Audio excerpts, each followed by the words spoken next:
Hello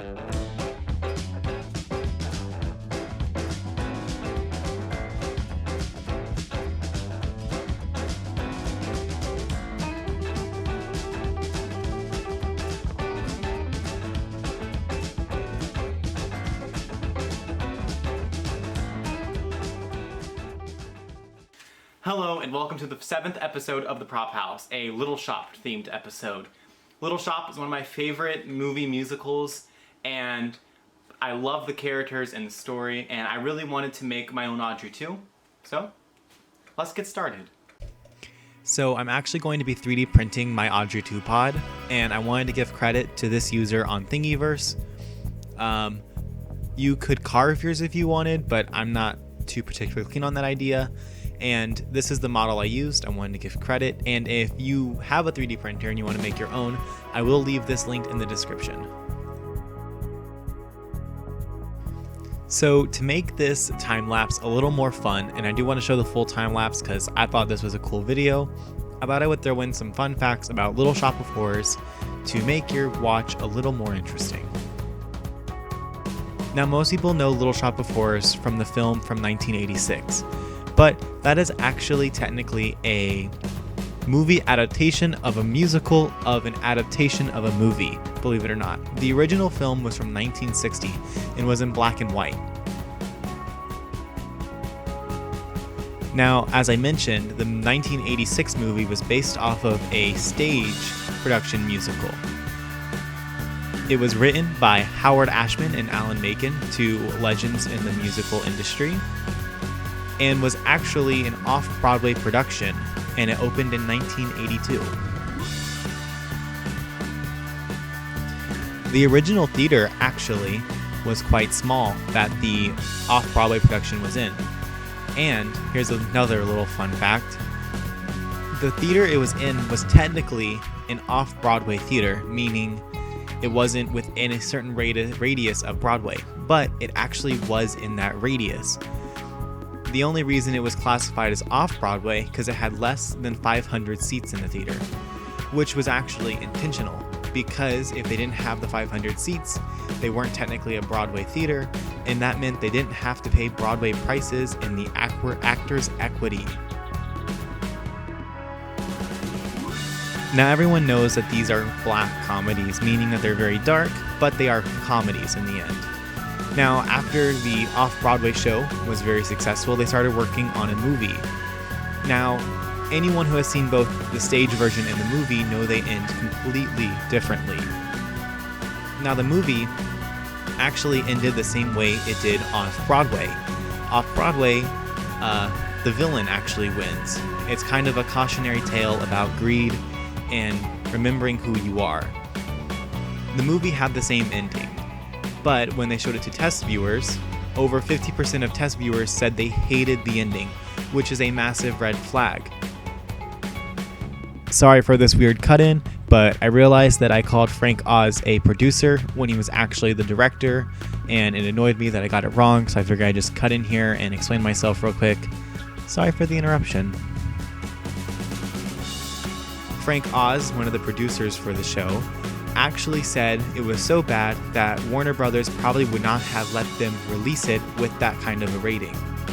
So, last minute, they cut the $3 million ending.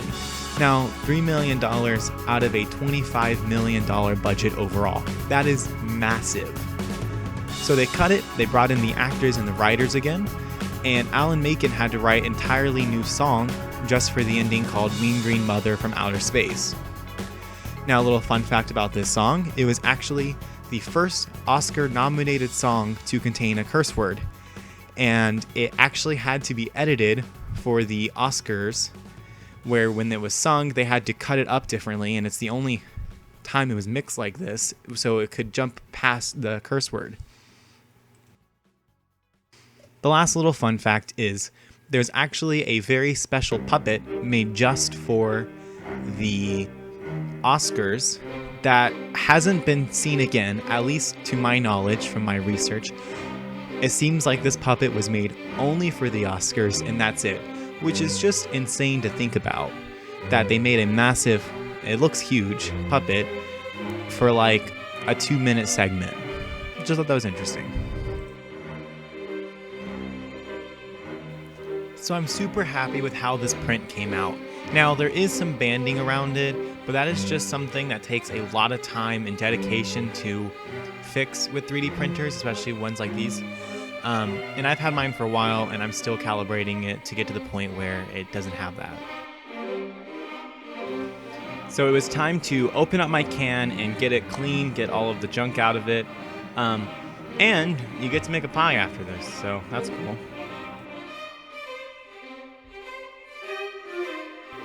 And then after cleaning it, I just dried it real quick. I also wrapped the towel around the can to help keep the paper dry on the outside as I washed it, in hopes that it wouldn't get wet and then just peel off or something.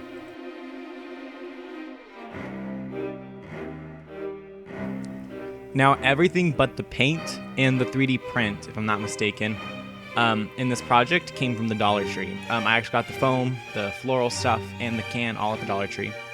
So what I did to prep the foam is I just took it and I smushed it down on top of the can to get an indentation of the ring.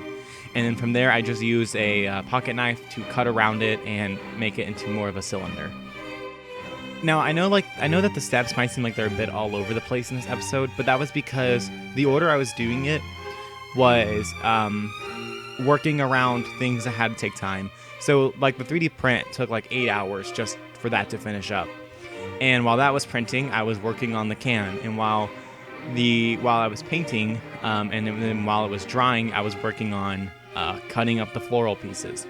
It was all down to time management, and it doesn't make the nicest timeline. I've tried rearranging it a little bit to make it a bit better, but I also want to show you it in the order of events that I did it. So it was time to paint. So this is pretty, usual stuff here. I mixed together different shades of green to get a bit of a lighter green, but a bit of a deeper green, if that makes any sense at all. I'm not sure if it actually does. And I didn't put on a very thick layer because I kind of wanted it blotchy to make it look more like an organic plant life. If it was a solid color, it would look kind of odd in this scenario. I also realized that I haven't shown you like a picture of what I'm making or what I'm attempting to recreate, so I'm going to show it on the screen like right now. Now, something about Audrey 2 is just about every time a theater or a school, just about anything, does a version of Little Shop of Horrors, there's a different Audrey 2. Most of the time they make their own because cost in the end. And just about every designer has done a slightly different incarnation of it. I'm going to show a couple on screen as I'm talking. But as you can see, some of them are drastically different from each other. Some of them like pointy nose or rounded head. Sometimes they're as tall as a story building. Sometimes they're huge. It's really interesting to see how they change it every time. And just because I really like talking about the show, I'm going to throw in one last one. This is my favorite design. It's from the 2003 Florida tryouts. And it's really hard to tell in this photo, but it's absolutely massive. It starts all the way on the ground where the vines are, and it raises higher than where it's at right now. It's ginormous, and this is right before someone enters the mouth, so it's actually like a giant slide almost. So really neat design, and like the vines are, they actually crawl towards the audience. They get really close to people. Just thought it was really neat, and because apparently I'm obsessed with the show, just wanted to share it.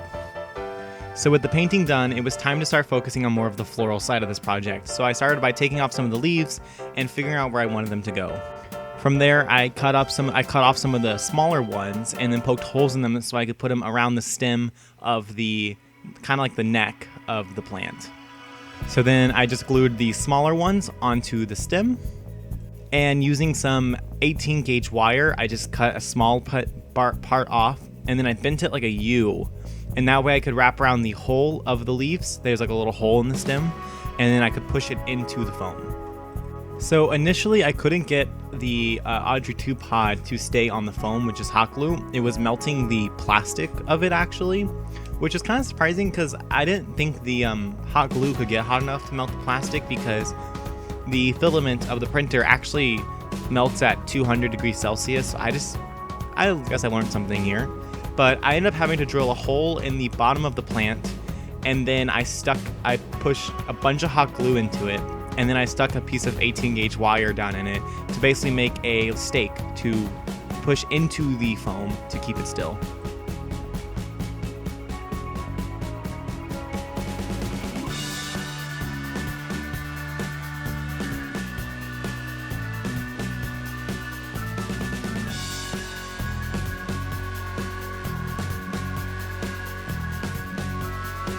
So from here, it was just kind of starting to put all the pieces in their proper places. I really don't know how to explain this process because I just kind of winged it, and I'm pretty happy with how it turned out in the end.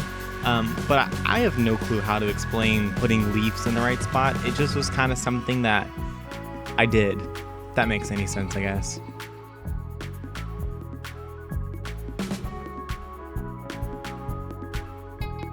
Oh, okay, it's fading to black. Yeah, it's time for glamour shots.